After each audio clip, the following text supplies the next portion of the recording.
Bismillahirrahmanirrahim. Assalamu alaikum dear students, how are you? I hope you'd be fine. New Oxford Modern English Book 8 हमारे पास Robert Frost की बड़ी प्यारी सी pome है going for water, जिसके अंदर जो हमारे गांव में रहने वाले लोग हैं या वो लोग जिनके घरों में पानी अवेलेबल नहीं होता और वो दूर दराज पानी को फेच करने के लिए, तलाश करने के लिए जो है वो जाते हैं और पानी अपने बकेट्स के अंदर भर कर लेकर आते हैं। तो किस तरह से एक मुश्किल काम को आसान बनाया जा सकता है और जो मुश्किल काम लोग कर रहे हैं उसको हाईलाइट करने के लिए इन्होंने ये पोम लिखी है बड़े ही खूबसूरत अंदाज में। तो हम साथ साथ इसकी पैराफ्रेजिंग भी करते जाएंगे, इंग्लिश और उर्दू में दोनों में आपको इसको एक्सप्लेन करूँगी। वीडियो एंड तक देखिएगा, कहीं पर स्किप मत कीजिएगा और हाथों में पेंसिल्स रख लीजिए। जो वर्ड मीनिंग्स मैंने आपके साथ शेयर किए थे उसको भी सामने रखिएगा ताकि आपको कहीं भी कोई डिफ़िकल्टी ना हो। इसके अंदर बहुत सारी पोएटिक डिवाइसेस भी हैं जिसको हम जो है वो लिटरेरी डिवाइसेस कहते हैं, तो उसको भी हम साथ साथ डिस्कस करेंगे। The well was dry beside the door, and so we went with pail and can across the fields behind the house to seek the brook if it still ran. So basically, students, the poem Going for Water has been written by a well-known poet, Robert Frost. It is about why the people or children had to go very far to fetch water. And in the very first stanza, the poem begins with children having to cross the fields behind their houses to find out if the stream is still running. ठीक है, because the well beside the door has dried out. तो इसमें basically students जो poet हैं वो क्या बयान करने की कोशिश कर रहे हैं कि जो बच्चे हैं इस पोम के अंदर, उनके घर के साइड में जो बराबर में कुआं है वो सूख चुका है, ठीक है, और इसकी वजह से उन्होंने टीन के डब्बे और बकेट्स और बाल्टियाँ और जो भी कुछ जो है वो पानी भरने के लिए वो इस्तेमाल करते हैं वो सारे बर्तन उन्होंने अपने साथ ले लिए हैं और अब वो जा रहे हैं अपने घर के पीछे जो खुले मैदान हैं वहाँ पर ये देखने के लिए क्या वहाँ अभी भी नदी बह रही है या नहीं, ताकि वहाँ से जाकर वो पानी को लेकर आ सकें। Not loath to have excuse to go because the autumn eve was fair, though chill because the fields were ours and by the brook our words were there. The people are quite happy to have an excuse to go outside because it's a wonderful autumn evening. Here poet is telling us that they have no excuse and they are not loathsome. They are not having any sort of excuse for going to fetch the water. ठीक है, यहाँ पर poet ने यहाँ पर बयान करने की कोशिश की है कि जो लोग हैं, जो बच्चे हैं, वो खुशी खुशी पानी को तलाश करने के लिए इस फील्ड को क्रॉस करते हुए उस नदी के पास जाएंगे और उन्हें इसमें ना कोई नापसंदीदगी है ना कोई नाराज़गी है, बल्कि उन्हें तो इन्जॉय करने का जैसे एक बहाना मिल गया हो, क्योंकि जो ख़ज़ा की शामें होती हैं अगरचे वो जल्दी ढल जाती हैं, मगरिब का वक्त जल्दी हो जाता है, सूरज जल्दी गुरूब हो जाता है, लेकिन वो बड़ी ठंडी शामें होती हैं, बड़ी खुशगवार शामें होती हैं और जाहिर है जो घर के पीछे मैदान है वो भी इन्हीं के हैं और जो नदी बह रही है और जो उसके पीछे जंगल है, जंगल के पीछे जो नदी है तो वो सब वहीं पर है। ठीक है, तो यहाँ पर वो ये बयान करें कि किस कदर खूबसूरत इलाके में ये लोग रहते हैं और यहाँ पर थोड़ी सी ठंडी शाम होने के बावजूद उन्हें कोई परेशानी नहीं है। Next we have, we ran as if to meet the moon that slowly dawned behind the trees, the barren boughs, without the leaves, without the birds, without the breeze. So the children overjoyed run forward as if to meet the moon which slowly rises behind the trees, which turned bare and devoid of the songs of the birds as if autumn season and there is no breeze to sway the leafless branches.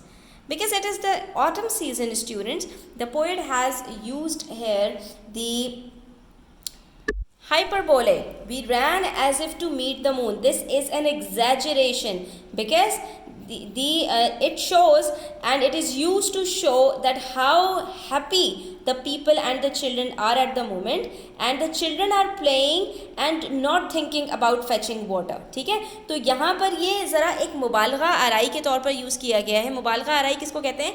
यानी बात को बढ़ा चढ़ाकर बयान करना, क्योंकि चांद से जाकर मिल जाना तो ये मुमकिन बात नहीं है और यहाँ पर ये एलिट्रेशन है।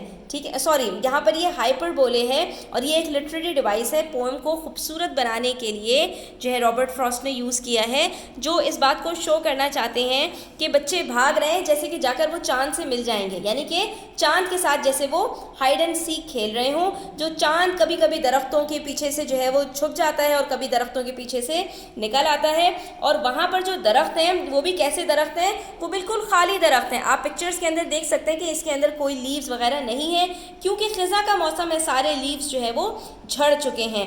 तो अब यहाँ पर जब लीव्स नहीं है तो दरख्तों के ऊपर परिंदों ने अपने अपने घोंसले भी नहीं बनाए। जब परिंदों ने घोंसले नहीं बनाए तो परिंदे भी नहीं हैं, और वहाँ पर कोई हवा वगैरह भी नहीं है जो कि उनकी शाखों को जो है वो झुला सके, क्योंकि जब पत्ते होते हैं तो हवा से झूलते हैं पत्ते, लेकिन यहाँ पर तो दरख्त बिल्कुल खाली हैं। ठीक है students, next we have, but once within the wood we paused like gnomes that hid us from the moon, ready to run to hiding new with laughter when she found us soon. ठीक है, basically students ये जो हमारे पास stanza है इसकी rephrase करें अगर हम, या इसको हम रीराइट करें तो ये सेंटेंस कुछ इस तरह से है, but once within the word that hid us from the moon we paused like gnomes, ready to run to hiding new with laughter when the moon found us soon. तो pome को खूबसूरत बनाने के लिए words को इसमें ज़रा आगे पीछे कर दिया गया है। ठीक है, और यहाँ पर हमारे पास but once within the wood we paused, ये एक एलिट्रेशन, इस पोम के अंदर 2 एलिट्रेशंस यूज़ हुई हैं, एक इस 4th स्टेंजा के अंदर और नेक्स्ट हमारे पास एक 5th स्टेंजा की लास्ट लाइन के अंदर भी आएगी। ये एलिट्रेशन आप यहाँ पर देख सकते हैं, विद इन, वुड, वी, ये सब किससे W से यूज स्टार्ट हो रहे हैं और इन सब के अंदर व की साउंड है। तो when they enter the forest they stop believing that the moon will not be able to see them for at least some time. When the moon finds them they run away laughing happily to a new hiding place, and the reference to gnomes adds to the evening's magic quality. Even daily activity is transformed into an enjoyable and fun experience. तो यहाँ पर pome के अंदर poet ने ये बताने की कोशिश की है कि जो एक रोज़ाना की एक्टिविटी है, रोज़ाना की एक जो है वो जो काम है और पानी जो है वो लेने के लिए जाना है, तो ये भी एक फ़न एक्सपीरियंस उन्होंने बना लिया। इसके अंदर भी उन्होंने फ़न तलाश कर लिया और इसमें भी उन्होंने मज़े जो है वो ढूंढ लिए कि वो क्या कर रहे हैं, वो घूमते घामते हुए, नाचते गाते हुए और हंसते खेलते हुए जा रहे हैं। और फिर जब वो जंगल में पहुँचते हैं अपने घर से थोड़ा सा दूर, तो वहाँ पर वो रुकते हैं। ठीक है, और जैसे कि वो दरख्तों के आड़ में जो है वो मून से छुपते फिर रहे थे, हाइड एंड सीक खेल रहे थे, बिल्कुल किस की तरह, यहाँ पर एक मेटाफर यूज़ किया है लाइक नॉर्म्स, और ये जो है वो फेरी टेल के अंदर ले जाने के लिए, यहाँ पर थोड़ा सा उसका रंग देने के लिए यहाँ पर इन्होंने मेटाफर यूज़ किया है। नॉर्म्स कहते हैं बोनों को।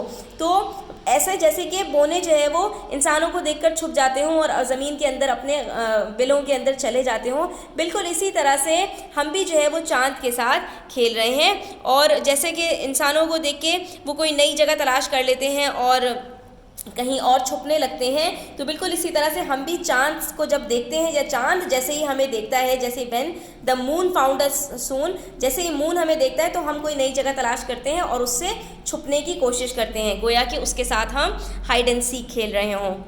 तो आप ये देख सकते हैं ये शाम का वक्त है, सितारे आपको नज़र आ रहे हैं और ट्रीज़ भी जो हैं वो बिल्कुल बैरन हैं। तो अब नेक्स्ट स्टेंजा के अंदर पोएट कहते हैं, each laid on other staying hand to listen ere we dare to look, and in the hush we join to make we heard we knew we heard the brook. ठीक है, as the children hear the river they pause and hold each others hand as if to warn the other not to make a sound. They could hear the sound of running water in the silence and quietness of the evening.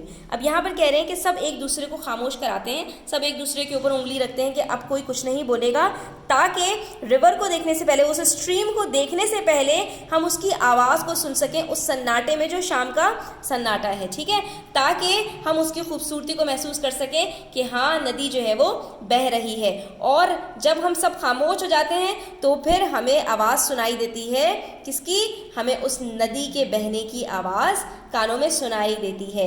यहाँ पर भी ये alliteration है students, we heard we knew we heard the brook. तो यहाँ पर भी आप देख सकते हैं कि यू वी बार बार रिपीट हो रहा है, तो this is an alliteration.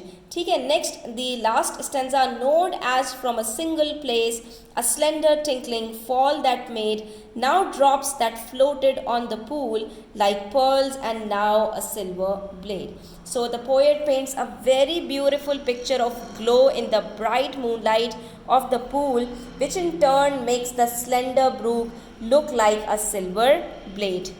Here again we have a literary device in this stanza, students. You can see that now drops that floated on the pool like pearls and now a silver blade. So these are the two similes that poet has used.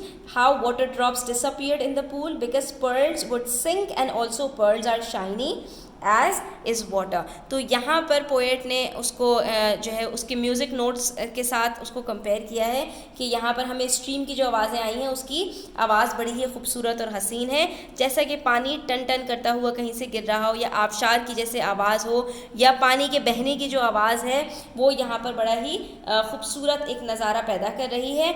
और जो नदी के ऊपर, अब वो नदी को आखिरकार देख लेते हैं, तो नदी के ऊपर जो पानी के ड्रॉपलेट्स हैं, जो छोटे छोटे से कतरे हैं, वो ऐसा लग रहा है जैसे कि मोती हों, और जो मोती हैं और वहाँ पर जो नदी है वो गोया के एक सिल्वर ब्लेड की तरह हो, एक चमकती हुई तलवार की तरह से हो। तो यहाँ पर उस ब्रूक को उन्होंने सिल्वर ब्लेड से कंपेयर किया है और उसके ऊपर पानी के जो छोटे छोटे ड्रॉपलेट्स हैं उसको उन्होंने पर्ल्स के साथ यहाँ पर कंपेयर किया है। तो हमारे पास यहाँ पर मेटाफर्स, सिमिलीज, एलिट्रेशन, हाइपरबोले, बहुत सारे लिटरेरी डिवाइसेस हैं इस पोम के अंदर। यहाँ पर ये पोम ख़त्म होती है। आई होप स्टूडेंट्स से आपने एंजॉय किया होगा, आपको मज़ा आया होगा। अगर कोई बात समझ में ना आई हो तो कमेंट सेक्शन में पूछिए, अपनी राय का इजहार कीजिए। वीडियो अच्छी लगी हो तो लाइक कीजिए, अपने फ्रेंड्स के साथ शेयर कीजिए, चैनल सब्सक्राइब करते जाइए। अपना ख्याल रखिएगा। अल्लाह हाफ़िज़।